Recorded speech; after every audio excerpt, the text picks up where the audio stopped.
ನಾವೇ ಸೆಲ್ಫಾಗಿ ಕಟ್ ಮಾಡ್ಕೋಬೋದು, self hair cut ಮಾಡ್ಕೋಬೋದು. ತುಂಬಾ ಈಸಿ ಮೆಥಡಲ್ಲಿ ನಾನು ಹೇಳ್ಕೊಡ್ತೀನಿ ಯಾವ ಥರ ಕಟ್ ಮಾಡ್ಕೊಳೋದು, ಲೆವೆಲಲ್ಲಿ ಯಾವ ಥರ ಕಟ್ ಮಾಡ್ಕೊಳ್ಳೋದು ಅಂತ ತೋರಿಸ್ಕೊಡ್ತೀನಿ. ಬನ್ನಿ ವಿಡಿಯೋ ಸ್ಟಾರ್ಟ್ ಮಾಡೋಣ.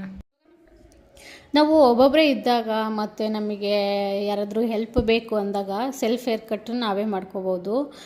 ಯಾವ ಥರ ಮಾಡ್ಕೊಳೋದು ಅಂತ ನಾನು ಇವಾಗ ತೋರಿಸ್ಕೊಡ್ತೀನಿ. ಫಸ್ಟಿಗೆ ನಾನು ಏನು ಹೇರ್ ಇದೆ ಹೇರನ್ನು ಕ್ಲೀನಾಗಿ ಫುಲ್ಲು ಒಂಚೂರು ಸಿಕ್ಕಿಲ್ದಂಗೆ ಕ್ಲೀನಾಗಿ ನಿಧಾನವಾಗಿ ಸಿಕ್ಕನ್ನ ಬಿಡಿಸ್ಕೋಬೇಕಾಗುತ್ತೆ. ಯಾಕಂದರೆ ನಾವು ಹೇರ್ ಕಟ್ ಮಾಡಿದಾಗ ಸಿಕ್ಕಿದ್ರೆ ಅದು ಒಂದು ಅಷ್ಟಾಗಿ ಸ್ಟ್ರೈಟ್ ಬರಲ್ಲ. ಹಾಗಾಗಿ ಸಮವಾಗಿ ಕಟ್ ಮಾಡಲಿಕ್ಕೆ ಆಗಲ್ಲ. ಮಧ್ಯ ಸಿಕ್ಕಿರೋದ್ರಿಂದ ಆ ಕೂದಲು ಗಂಟಾಗಿರುತ್ತೆ. ಆವಾಗ ನಮಗೆ ಕಟ್ ಮಾಡಿದ್ರೂ ಅದು ರಿಸಲ್ಟ್ ಬರಲ್ಲ. ಹಾಗಾಗಿ ಫುಲ್ಲು ಕೂದಲನ್ನ ನಾನು ಬಿಡಿಸ್ಕೊಳ್ತಾ ಇದ್ದೀನಿ. ಇಲ್ಲಿ ವಿಡಿಯೋ ಫಾಸ್ಟ್ ಮಾಡಿರೋದ್ರಿಂದ ನಾನು ಬಿಡಿಸ್ತಿರೋದು ನಿಮಗೆ ಫಾಸ್ಟಾಗಿ ಕಾಣಿಸ್ತಾ ಇದೆ. ಹಾಗಾಗಿ ನೀವು ನಿಧಾನಕ್ಕೆ ಸಿಕ್ಕನ್ನ ಬಿಡಿಸ್ಕೊಳ್ಳಿ. ನಾನು ಇಲ್ಲಿ ವಿಡಿಯೋ ಲೆಂತ್ ಆಗುತ್ತೆ ಅಂತ ಸ್ಪೀಡ್ ಮಾಡಿದ್ದೀನಿ ವಿಡಿಯೋನ. ಇಲ್ಲಿ ನೋಡಿ, ಇವಾಗ ನಾನು ಫುಲ್ಲು ಹೇರನ್ನು ಬಿಡಿಸ್ಕೊಳ್ತಾ ಇದ್ದೀನಿ.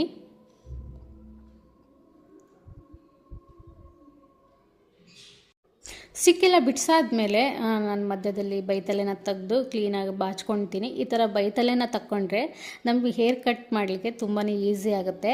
ಮತ್ತು ನಾವು ಸ್ಟ್ರೈಟಾಗಿ ಕಟ್ ಮಾಡೋಕ್ಕೆ ತುಂಬ ನಮಗೆ ಹೆಲ್ಪ್ ಆಗುತ್ತೆ. ಯಾಕೆ ಅಂದರೆ ನಾವು ಫುಲ್ಲು ಸ್ಟ್ರೈಟ್ ಬಾಚ್ಬಿಟ್ರೆ ಅದು ಕೆಳಗಡೆ ಅಷ್ಟು ಸ್ಟ್ರೈಟ್ ಬರಲ್ಲ ಕೂದಲು ಕಟ್ ಮಾಡಿದಾಗ. ಹಾಗಾಗಿ ಈ ಥರ ಬೈತಲೆ ತಗೊಬಿಟ್ರೆ ಚೆನ್ನಾಗಾಗುತ್ತೆ.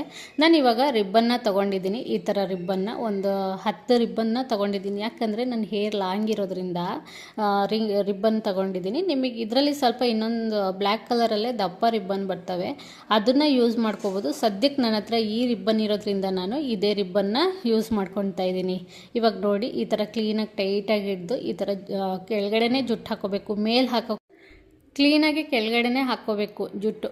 ಯಾಕಂದರೆ ನಾವು ಸ್ವಲ್ಪ ಹೈಯಲ್ಲಿ ಜುಟ್ಟು ಹಾಕ್ಕೊಬಿಟ್ರೆ ಏನಾಗುತ್ತೆ, ಕಟ್ ಮಾಡಲಿಕ್ಕೆ ಅಷ್ಟು ಸ್ಟ್ರೈಟಾಗಿ ಬರಲ್ಲ, ಮತ್ತು ಚೆನ್ನಾಗೂ ಆಗಲ್ಲ. ಅದು ಒಂದು ಸ್ಟ್ರೈಟ್ ಬರಲ್ಲ, ಒಂದು ಸಣ್ಣ ಒಂದು ಉದ್ದ ಆಗಿರುತ್ತೆ. ಹಾಗಾಗಿ ಈ ಥರ ಕ್ಲೀನಾಗಿ ಹಾಕ್ಕೋಬೇಕು. ಸ್ವಲ್ಪ ಟೈಟಾಗಿ ಹಾಕ್ಕೊಂಡು ನೋಡಿ ನಾನು ಯಾವ ಥರ ಹಾಕ್ಕೊಂಡಿದ್ದೀನಿ ಅಂತ ಈ ಥರನ ಹಾಕ್ಕೋಬೇಕು. ತೀರಾ ಟೈಟ್ ಹಾಕ್ಕೋಬೇಡಿ, ತೀರಾ ಲೂಸು ಹಾಕ್ಕೋಬೇಡಿ. ಅಂದರೆ ನಾವು ಏನು ಗಂಟು ಹಾಕ್ತೀವಲ್ವ ಆವಾಗ ಗಟ್ಟಿ ಹಾಕ್ಕೋಬೇಡಿ.